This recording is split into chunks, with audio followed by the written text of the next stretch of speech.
आप देखिएगा कि यही बिहार का उप मुख्यमंत्री नीतीश कुमार जी को रद्दी मार कहा बुढ़ा गया है, कोई काम सठिया गए। किस हैसियत से कह रहे हो कि हम 12 लाख नौकरी देंगे? आखिर आप हैं क्या चीज? बिहार के मुख्यमंत्री बोल ले रहे, तुम टपाटप बोल रहे हो भाई। ये जुमला गैंग के सदस्य हैं करके स्पष्ट क्यों नहीं करते? ये बात बीपीएससी पर आखिर क्यों छोड़ रहे हैं? बीपीएससी ने अपराध किया तब तो एक केंद्र को रद्द किया। अपराध तो किसी चेन में, एक लंबी चेन है एग्जामिनेशन का, उसमें एक चेन पर कहीं लीकेज हुआ, उस चेन को आपने काट करके वहां पर आपने तो कर दिया, लेकिन लोगों की आशंका है कि हर चेन में छेद है। उन आशंकाओं को हल निकालना, ढूंढने, उनको सेटिस्फाइड करना सरकार का दायित्व है। लेकिन बिहार में लगता ही नहीं कि सरकार है। हर कोई जानना चाहता है कि बिहार में सरकार है। की बात कोई नहीं सुन रहा था। उस समय नेता प्रतिपक्ष पहुंचे तो एक खबर राष्ट्रीय बन गई। नेता विरोधी दल लोकसभा ने इसको ट्वीट किया तेजस्वी जी के जाने के बाद, और देश स्तर पर इसको लोगों ने गंभीरता से, मीडिया संस्थानों ने भी इसे प्रमुखता से उठाना शुरू किया।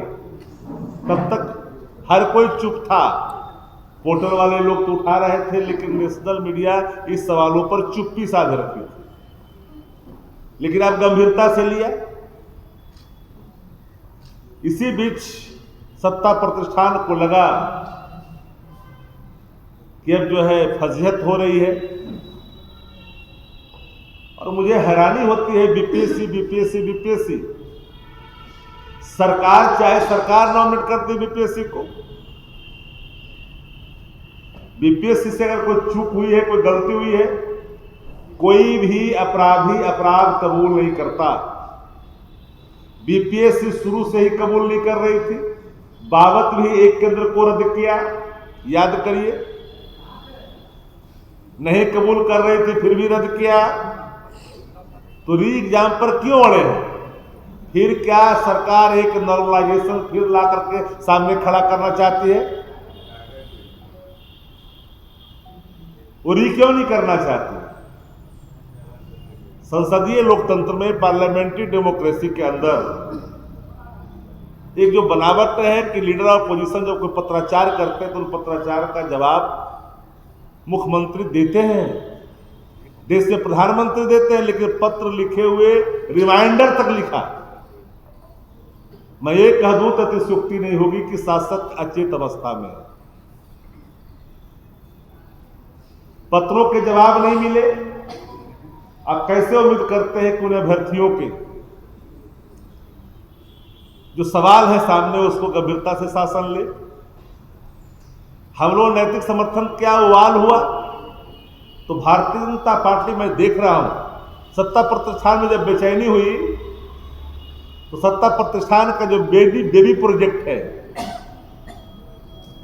जो बाजारू शिखंडी जिसको आप कह सकते हैं, बेबी प्रोजेक्ट के माध्यम से पूरे इस सत्याग्रह को सत्यानाश करने के लिए एक रास्ता तैयार किया गया, डिवीजन की गई। ये अभ्यर्थियों के कोई जात नहीं है, उनके सवाल एक है, उनके रंग भी एक है। जात पात में तब्दील करने की कोशिश की गई, और जो वीडियो सामने फुटेज आया उसमें जाति सूचक शब्दों का भी इस्तेमाल हुआ। तो उसको ले कहां जाना चाहती सत्ता प्रतिष्ठान? अपने बेबी प्रोजेक्ट के माध्यम से इतनी देर के बाद बेबी प्रोजेक्ट को लॉन्च एक्टिव क्यों किया? पहले ही एक्टिव कर दिया होता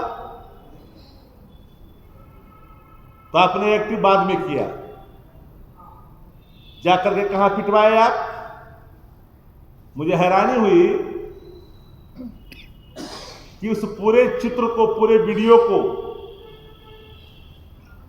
अगर उस जगह पर कोई राष्ट्रीय जनता दल का लीडरान वहां पर मौजूद होते, लीडर मौजूद होते,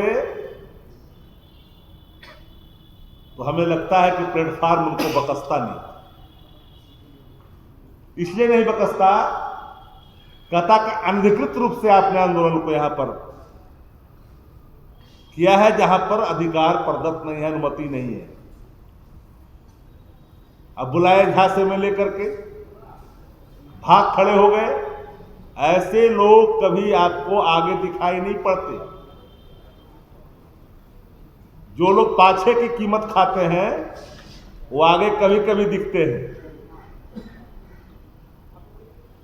और ऐसे लोग कभी भी लड़ाई में आगे आकर करके इनके लिए संघर्ष करें ये मुश्किल है। बातों में थोड़ी गर्मी दिखती है, लेकिन जब सामने गर्मी का प्रकाश आता है तो दुम दबा के भाग जाते हैं।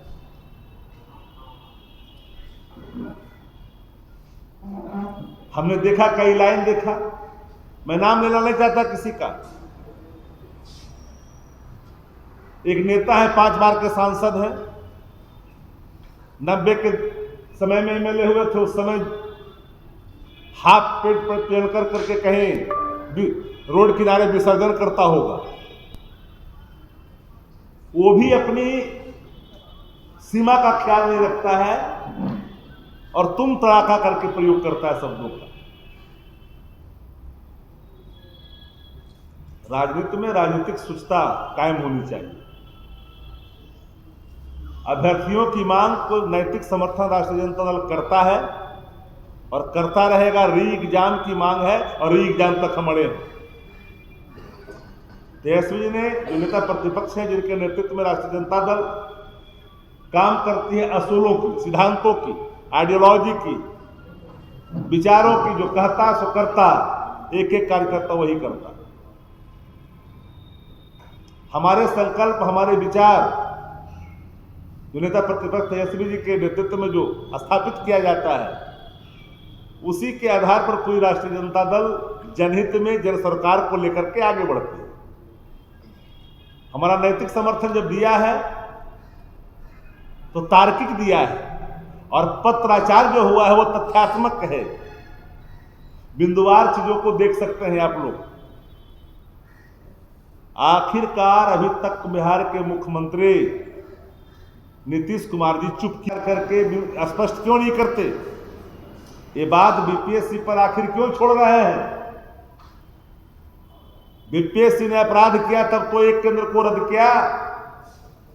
अपराध तो किसी चेन में, एक लंबी चेन है एग्जामिनेशन का, उसमें एक चेन पर कहीं लीकेज हुआ, उस चेन को आपने काट करके वहां पर आपने तो कर दिया, लेकिन लोगों की आशंका है कि हर चेन में छेद है।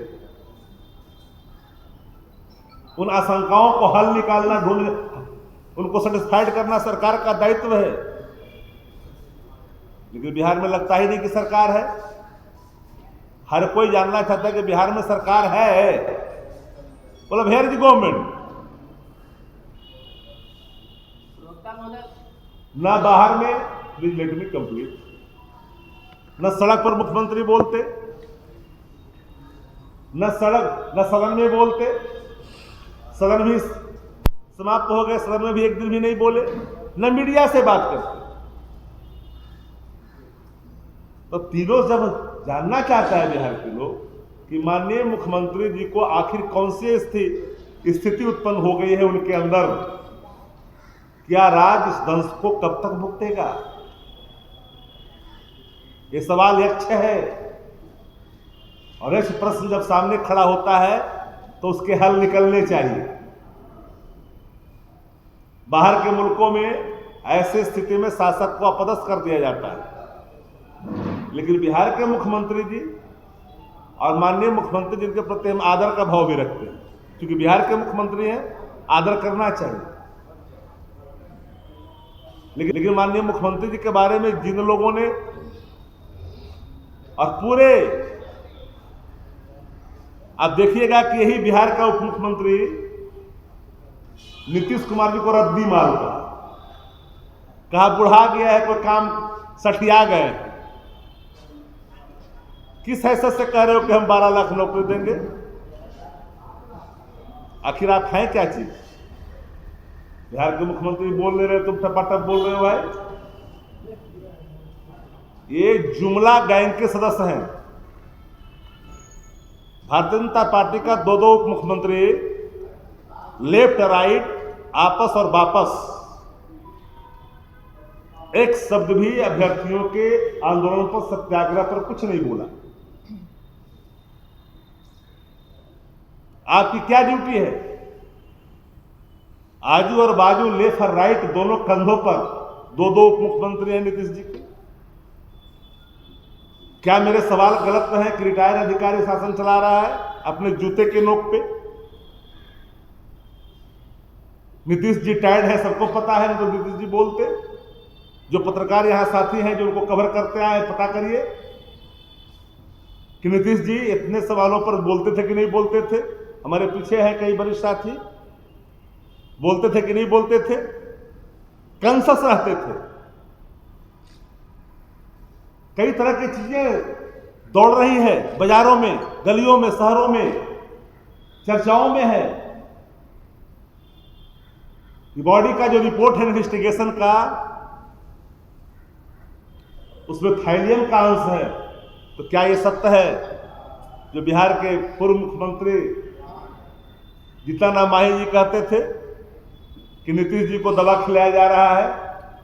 वो कौन शख्स है? हम नहीं बोल रहे, याद करिए आप लोग, हम उन्हीं बातों को कोट कर रहे हैं।